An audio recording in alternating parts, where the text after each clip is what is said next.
Aujourd'hui, une nouvelle importante nous vient d'Ukraine. Là-bas, le pays a été victime d'un chantage de la part de la Hongrie et de la Slovaquie, qui voulaient l'obliger à les aider à acheter du pétrole brut russe, ce qui s'est finalement retourné contre eux. L'Ukraine a refusé de céder et a réagi de manière décisive, prenant de court les deux pays en rendant toute nouvelle importation de pétrole russe impossible en une seule opération. Des drones ukrainiens ont frappé la station de pompage de Kalekino, l'un des nœuds les plus stratégiques alimentant l'oléoduc Druzhba, provoquant un immense incendie dans les réservoirs de stockage qui servent de tampons pour les exportations de brut russe vers l'Europe centrale. L'ampleur de l'incendie, avec plusieurs explosions signalées et des flammes encore visibles le lendemain, a infligé des dégâts dévastateurs à cette artère stratégique. L'installation, située à plus de 1200 km de la frontière ukrainienne et exploitée par Transneft, est un élément clé d'un réseau d'oléoducs de 4000 km capable de transporter jusqu'à 1 200 000 barils par jour. Cette frappe réussie au Tatarstan a provoqué une onde de choc en Hongrie et en Slovaquie, car Druzhba était essentiel pour les deux pays. La Hongrie et la Slovaquie étaient les dernières de l'UE à importer encore du brut russe via cet oléoduc, la Hongrie recevant à elle seule environ 80 à 90% de son pétrole par ce biais. L'attaque ukrainienne a frappé au cœur d'une dépendance structurelle que les deux gouvernements cherchaient à préserver, malgré les efforts plus larges de l'Europe pour se passer de l'énergie russe.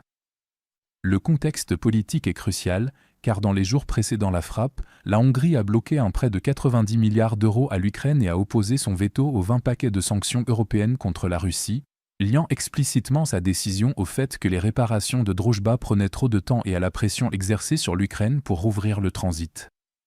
La Slovaquie, de son côté, a également interrompu les livraisons d'électricité d'urgence à l'Ukraine, avec la Hongrie, a suspendu les exportations de diesel vers Kiev, conditionnant leur reprise à la facilitation par l'Ukraine du flux de pétrole russe.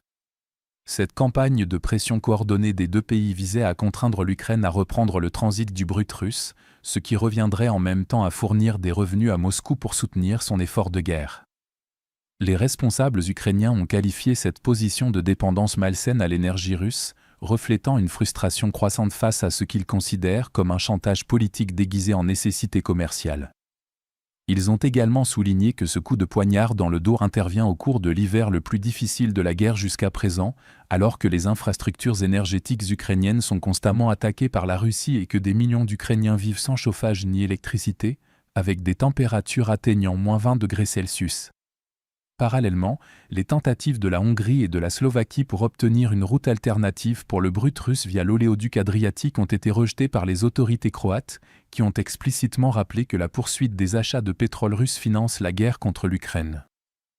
La réponse de l'Ukraine, en frappant l'infrastructure de pompage à l'intérieur de la Russie plutôt qu'en négociant les conditions de transit, a signifié que si les flux énergétiques sont instrumentalisés politiquement, ils deviennent des cibles militaires légitimes.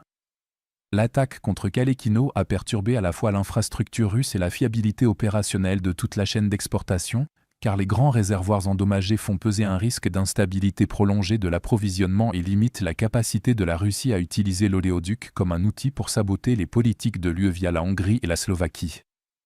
La Slovaquie a réagi rapidement à la frappe ukrainienne. Slovnaft, la raffinerie basée à Bratislava et détenue par une entreprise hongroise, a aussitôt commencé à importer du brut d'Arabie Saoudite, de Norvège, du Kazakhstan et de Libye, avec 7 pétroliers commandés pour compenser les approvisionnements perturbés.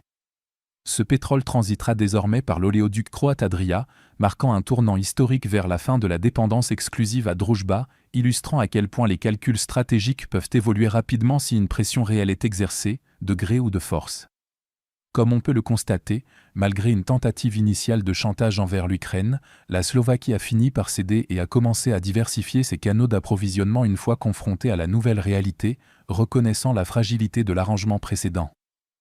Les implications plus larges sont structurelles, car, 4 ans après le début de la guerre, la Hongrie et la Slovaquie dépendent toujours du pétrole brut russe, soutenant ainsi la capacité fiscale du Kremlin. Pour l'Ukraine, relancer le transit sous la contrainte aurait signifié faciliter des flux de revenus finançant les frappes quotidiennes de missiles et de drones contre ses propres villes. En s'attaquant directement à l'infrastructure, Kiev a effectivement supprimé l'avantage que la Hongrie et la Slovaquie cherchaient à exploiter. Globalement, la destruction de l'oléoduc Druzhba reflète l'évolution constante de la logique en temps de guerre, le centre de gravité passant du champ de bataille à ce qui permet à la machine de guerre de fonctionner. La Hongrie et la Slovaquie ont tenté d'utiliser la dépendance au transit comme un instrument de contestation stratégique et de pression politique, mais l'Ukraine a répondu en exposant la vulnérabilité physique de cette dépendance à la Russie.